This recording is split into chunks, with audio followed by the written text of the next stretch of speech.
Today on episode 75, I'm going to tell you everything I've learned about creating positive parent relationships, as well as how to deal with issues when parent-teacher conflicts arise.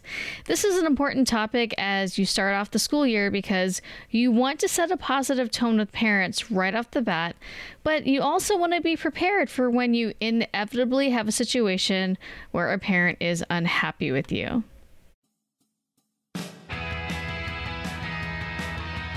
Welcome to the Teachers Need Teachers podcast, where we help new and beginning teachers navigate through those crazy first years of teaching so you can maintain your sanity and personal life. Here's your host, Kim Lapre.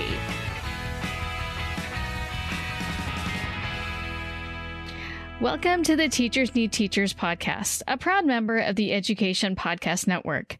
I'm your host, Kim Lapre, and this is the podcast for new and beginning teachers who don't want to just survive those first few years, but actually thrive.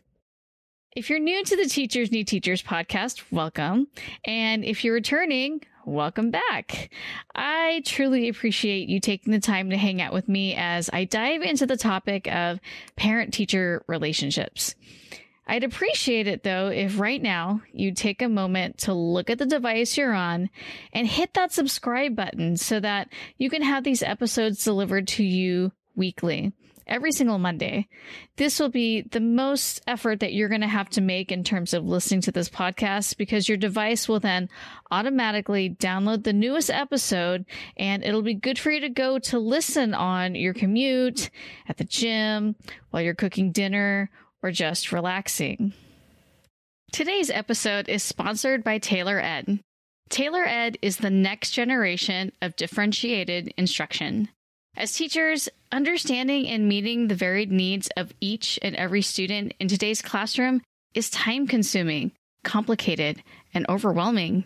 Tailor-Ed makes it not only feasible, but effortless. Using Tailor-Ed, you can create differentiated math lessons in just minutes, with curated resources at your fingertips, smart student grouping in seconds, and student insights that are beyond just proficiency. Listeners of the podcast can sign up for Tailor-Ed using the promo code TEACHERSNEEDTEACHERS, and that's all one word, and you can receive Tailor-Ed for free for 3 months. So go to Tailor-Ed.com, and that's TAILOR-ED.com, and use the promo code TEACHERSNEEDTEACHERS for your first 3 months for free. Hey y'all, I'm Casey Bell of the Google Teacher Tribe podcast, a proud member of the Education Podcast Network, just like the show you're listening to right now. The opinions expressed are those of the individual hosts. Make sure you check out all the other great podcasts at edupodcastnetwork.com and get ready because the learning begins in 3, 2, 1.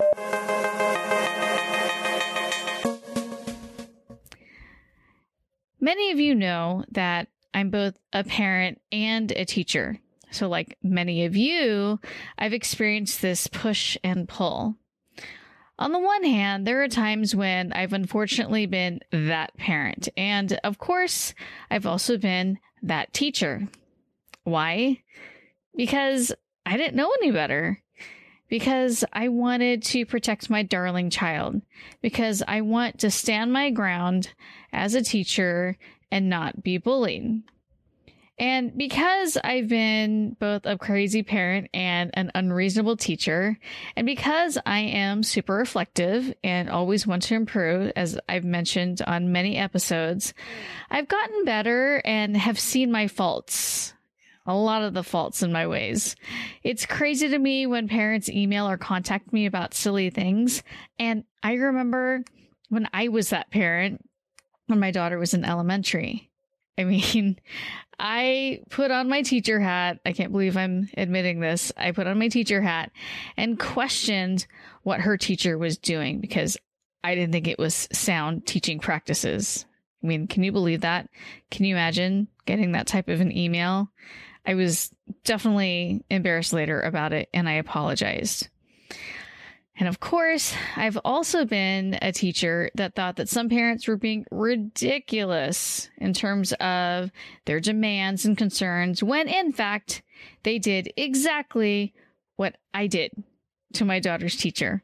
So needless to say, you guys are going to learn a lot about how to deal with these situations so that you don't quit and run for the hills. But first, it's important to review parents' point of view and teacher's point of view when it comes to a particular student. So for parents, they know their kid better than anyone else. I think we can all agree on that. And parents want what's best for their kids, but they don't necessarily know what that looks like educationally. They vaguely remember what their education was like, but they probably don't know what it's like now. And obviously, things have changed. You know, they want to believe the best things about their child. And even when they know that their child is doing something wrong at school, you guys, it still hurts to hear it. So we have to keep that in mind when we're sending those emails or notes home, or even calling them to deliver some bad news. And I'll talk more about that in length in a bit. Also, they're biased and they don't realize how their need to protect their child can actually do more harm than good. And I'm sure you've seen this in your classroom many, many times. You know, a lot of parents, they don't want to see their child struggle or fail or be sad in general. So they'll become lawnmower parents. Have you guys heard of this? This is where they'll remove any obstacles that could get in the way of their child's happiness and success.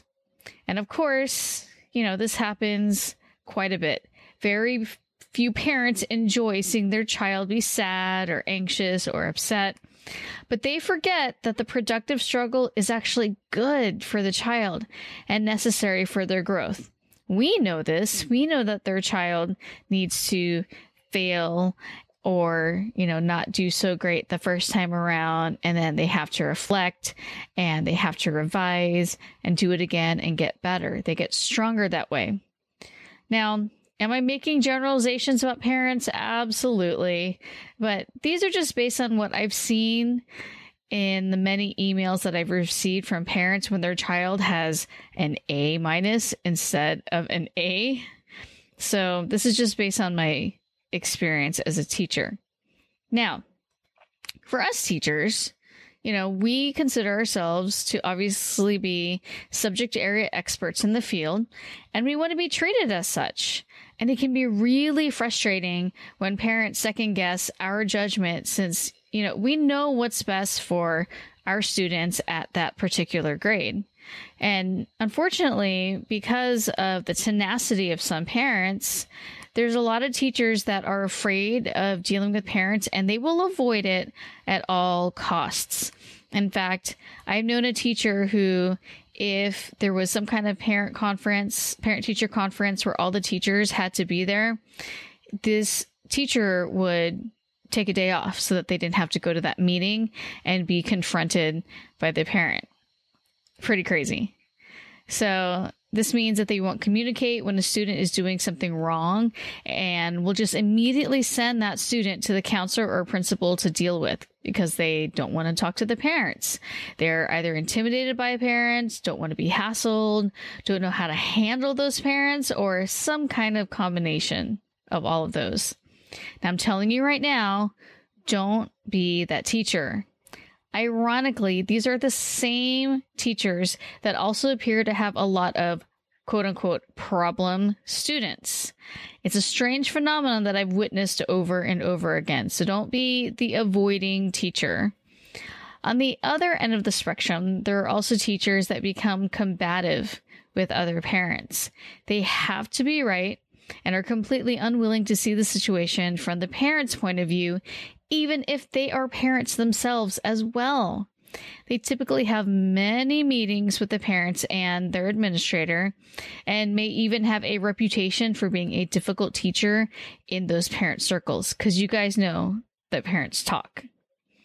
So as you can see, nobody alone can really be blamed for parent-teacher struggles. It works both ways. Both sides are operating with different priorities and stereotypes about the other. So how can we be proactive so that we can prevent conflict? And how can we deal with these problems when they arise? So first, we want to set the intention for positive communication. So when you're starting out the year, establish a habit of reaching out to the parents because communication is key. I'm going to say that again. Communication is key. If you communicate early and often, then parents feel like they know what's going on with their student and they're going to be more at ease. It could be something as simple as reminders before an assignment is due, a monthly update on what you're working on in class, a calendar with school events, and maybe some important deadlines in your class. You want to regularly keep in touch with parents so that the parents aren't in the dark. You're less likely to have issues if those parents feel informed and are a part of their child's education. Also, don't be afraid to ask parents to let you know about anything major that's happening in their student's life. Parents may be going through a divorce. Maybe they have a newborn in the house, a family member is terminal or has passed away, or the student has high anxiety or depression. And don't just ask at the beginning of the year since situations change all the time. This can give you insight on why a student is acting a particular way, and you're going to be better equipped to help them or refer them to someone who can. And from time to time, explain how things work in your school.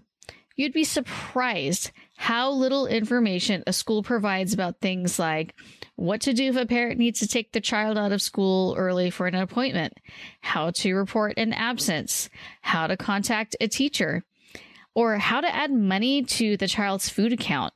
These are things that I had to constantly ask the teacher when my daughter started school at a new school because they didn't just tell us. They didn't give us this information. So informing parents about things like this will create a lot of goodwill since many are uninformed and anxious about what happens at school. You could add this maybe as like a tip, for parents at the bottom of an email, or maybe when you send out a classroom newsletter, you can have like a little box with tips for things like that. I especially recommend this if you teach a major transition year like kindergarten or 7th grade or 6th grade, if your middle school starts with 6th grade, and then 9th grade. Parents they are so desperate to know what's going on. So they'll definitely be relieved if you just upfront give them this type of information instead of them having to hunt it down. Another tactic that I used to do, and I need to do more of again, is contacting parents with good news, not just bad news. I used to pick 10 students every Friday and send just a short message home saying something positive about that student's progress for that week. That meant that by the end of the year, each student had received 2 positive messages from me. And for whatever reason, I've fallen out of habit of doing this, but I definitely plan to pick it up again. I do this even and especially for problem students because it's nice for the parent and that student to hear something positive from a teacher. Because chances are, if you're having issues with that student, other teachers are also having issues as well. So I think after a while, they kind of get tired or maybe even numb to all of the negative messages. Speaking of negative messages, when you need to contact a parent with bad news, there's definitely a right and wrong way to do this. So first, you as the teacher need to be a strong communicator. You don't want to avoid parents or be afraid. Sometimes younger teachers are intimidated by more outspoken and often older parents. And while you may feel this way, you have to be kind but assertive if you want to be taken seriously. So you don't want parents to walk all over you, but you also don't want parents to think that you're incapable of controlling a class. They'll automatically peg you as incompetent and begin challenging your decisions. So remember that when you're corresponding or talking to parents, you do it with compassion and grace while being forthright and honest. Beating around the bush leads them to believe that nothing is wrong with their child. So when a really serious problem comes up, they're not going to believe you. So don't try to sugarcoat everything. Gently deliver the news about how that student is doing. Now, when problems do arise with a student, try to handle it in-house first and document what steps you took to deal with the issue. This is important so that you can track patterns as well as have some evidence for when you need to discuss it with parents. And if you do need to contact the parent because their child is misbehaving, try first to understand how the parent will take it and where they're coming from. And use this frame of mind when discussing with them so that you don't automatically put the parents on the defense. When conflicts arise, work on finding some middle ground. Don't just dig in your heels so that you can win or have the last word. I mean, honestly, it is not worth the stress, and you could be inviting yourself for more drama down the line. But also, be ready for parents who won't believe you and will defend their child to the bitter end. For me, it's actually been about half and half in terms of parents that are apologetic and have a serious conversation with their child, and then parents that think that I am the problem. In fact, I've had parents who, after prodding and through lengthy conversation, they finally admitted that their child has been an issue all throughout elementary. So it wasn't just me. However, when I told them about how their student behaved in my class, they had a whole slew of excuses. Even with the type of documentation that I've mentioned in previous episodes, they still thought that I was picking on their student. And even after showing them the comments of other teachers who had similar issues with that student, they just wouldn't believe us. Now, at that point, you're like, what do, Kim? You just follow the disciplinary protocol. And if after so many infractions you normally assign a detention, then do it. If they persist and the next step is being sent to the assistant principal, then do it. But before you get to that point, I also want to interject that you're going to want to be trying to repair the relationship with the student, like I mentioned in episode 62, because it's never too late to do that so that you can save that relationship with the student and you can save your school year. You know, doing that instead of just writing them off will also help repair the relationship with the parent, which is important if you want to get them back on board to support you and their child's success.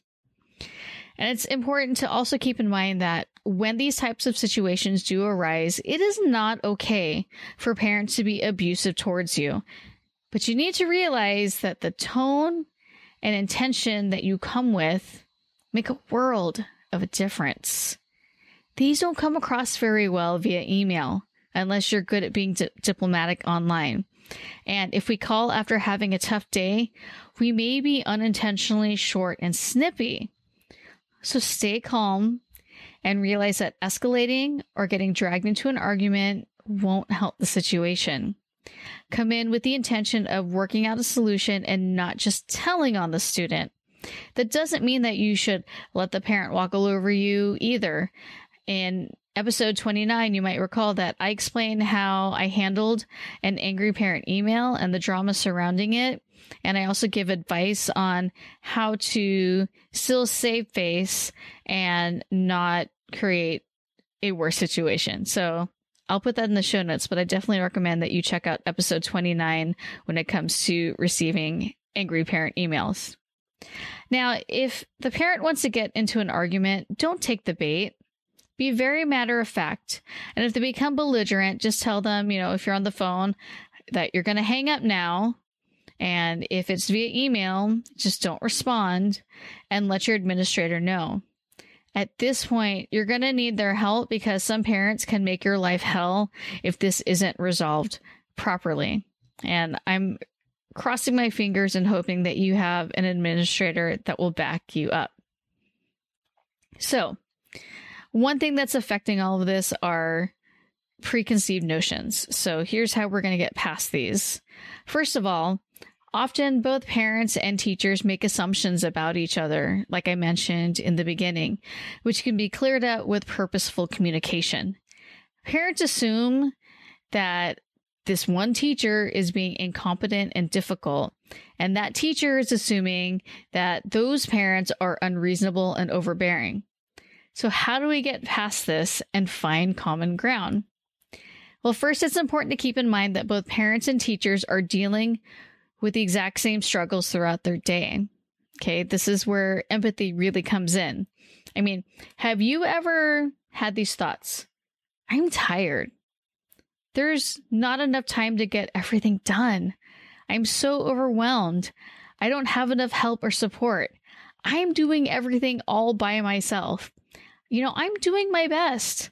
I am constantly stressed out. I feel like I still have a second job after work. Well, guess what? Both parents and teachers feel this way. Let that sink in. Okay? When you send that email or make that call after school, the weight of your day comes through in your message. When a parent comes home after fighting traffic, making dinner, paying the bills, their frustration comes through in their response. Now, I know that I can't change how they'll respond. I can't control things beyond myself. But I can do my best to finesse my message so that parents are more open and reasonable to what I have to say. So we want to start out with tone and delivery. If you don't want to be that teacher that the parent thinks is incompetent and difficult, we have to come in with the intent of working with the parent instead of against them so that we don't fulfill their expectations of how we're going to behave. So if you're explaining, for example, how a student violated a policy, you want to carefully word it when you're telling the parent that. You may have a strict late policy for assignments, fine, but you want to word and present it in such a way that it seems fair and consistent and that doesn't make parents call foul. While students do need to learn responsibility, it's still important for us to come across and actually be human. Sometimes I've had parents who actually created the problem or situation where their student couldn't do the assignment on time. So it really does nobody any good if your policy makes the parent feel guilty and the student resentful of that parent. So how can you word it so that it's like, hey, you know what? This is my policy. If it's a day late, I take off half of the points. So if you find out that there was a truly legitimate situation that the student didn't cause, are you still going to penalize that student? Or maybe you can say something like, okay, I understand that you didn't get a chance to pay the bill for the Wi-Fi. And even though the student could have done it in school, they were expecting that they were going to be able to finish at home. So they have until 8 a.m. tomorrow morning to fix this problem. If they don't have Wi-Fi, then they need to come before school and turn it in. Do you see how I did that? So yes, I'm stating my policy. I'm also understanding and I'm compromising, and I'm not going to do this all the time. But can you imagine the goodwill that I've just created by just being human? By not being a hypocrite, because God knows we've all been late or didn't meet a deadline or didn't meet someone's expectations. And at some point, somebody let us off the hook. Somebody was understanding, and we have to be that somebody too. Now, if you, on the other hand, sound like a stickler and are unyielding, then the parent may equally dig in their heels and go over your head to complain. And as a new teacher, you don't want parents running to the principal to complain about your policies. That really doesn't look very good. And especially if it's something that you could have easily just, worked with the parent on. But if you were just sitting there, like I said, being a stickler or uncompromising, I feel like you're going to make more problems for yourself. All you want to do, in the situation, or all that you wanted to do was let them know, what, Leah was out of her seat multiple times in a period. And because you delivered it in a way that made Leah sound like a horrible person, you're stuck in a parent-teacher administrator conference. So just think about that when you're trying to come up with a solution. with this parent. Also, one thing we want to think about is how we think that school should work is not the same in all cultures and those sets of values. So in some cultures, teachers have more authority and reverence than others. Okay. While you may have an idea of how parents and students should treat education at home here in America, you ultimately can't control the preconceived notions that parents of different cultures have about education. So it's our job to be culturally sensitive, to listen and learn about the norms of that culture and work together to find some middle ground. Your policies may be truly foreign to them, so when you explain them, definitely don't do it in a condescending way and act as if they're stupid for not getting it. So I know that this was a lot to kind of take in, but I think it's important that setting the right tone in the beginning of the year, setting a habit of communication, and knowing how to diplomatically handle conflicts with parents is really, really important. I know as a new teacher that you have a lot of things on your plate to think about, but if you can create this habit of positive communication and finding a way to work with parents and compromise with them, you're going to have such an easier time because you're going to have their support. Nothing makes your life easier than having parents on your side, especially when you're trying to help a student learn how to behave. You're trying to pull a student out from having an F or a D, or you're trying to have a student show up to school regularly. You want these parents on your side, and being proactive with positive communication and by not being that teacher when problems arise is going to go very, very far for you. It's going to really, really help you out in your career. So I truly hope that you haven't had these issues yet, but if you do, and you try one of these techniques, or if you listen to this and you implement everything, I'd love to hear from you. Or if you've had problems when dealing with parents and you've got a story, I still would love to hear from you. So you can email me at kim@teachersneedteachers.com. And if you have a situation now that you need help on, I will definitely reply to you and give you my advice. And I really appreciate you coming out here every single week. Remember that if you're a new subscriber to, hit that subscribe button. And if you get a lot out of this episode and out of my podcast, please, please, please share this podcast on Twitter, on Instagram, Facebook, on all the social media platforms, and let other new teachers know about this so that they too can benefit from it. Thanks for being here today, you guys, and I hope you have a fabulous week. Thanks for listening to the Teachers Need Teachers podcast. Love this episode? Head over to Apple Podcast or Google Play to subscribe, rate, and leave a review.